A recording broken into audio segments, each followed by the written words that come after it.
আমি রামনগর বাজারে কিছু নতুন দোকান হয়েছে শুনেছি, এবং এই দোকানগুলো চেয়ারম্যানের নিজে এগুলো তৈরি করা আছে, এবং এখানে যারা গ্রাহক তাদের কাছ থেকে টাকা নিয়েছে।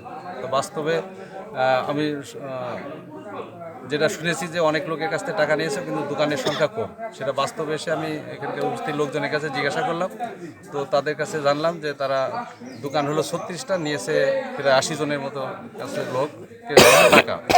এখন 80 জনই তো দোকানের দাবিদার, কিন্তু এখন সে দোকান দিতে পারতেছে না। এই বিষয়ে ইতিপূর্বে উপজেলা নির্বাহী কর্মকর্তা আসছিল, তিনিও আমাকে বলেছিলেন যে এরকম একটা বিষয় একটু সেই জন্যই আমি আসছিলাম যে আসলে ঘটনা কী। আমি এসে দেখলাম যে প্রকৃতপক্ষে এখানে দোকানের সংখ্যা কম, কিন্তু গ্রাহক যাদের কাছ থেকে টাকা নিয়েছে তারা বেশি। তো এই জন্য আমি চেয়ারম্যান সাহেবকে সেটা ডেকে বলে দিলাম যে আপনি এখন রমজানের সময় আপনি এখানে কোনো যেন আইন শৃঙ্খলা অবনতি না হয়, এই এলাকায় যারা গ্রাহক যারা টাকা দিয়েছে তাদের টাকা আপনি সুষ্ঠু সুন্দরভাবে বুঝিয়ে দিয়ে যেভাবে পারেন এই পরিবেশ শান্ত করেন, এবং তাকে এই নির্দেশনা দিয়েছে যদি সে না করে, যদি আইন শৃঙ্খলা কোনো অবনতি ঘটে, তাহলে আমরা কঠোর আইনগত ব্যবস্থা নেব।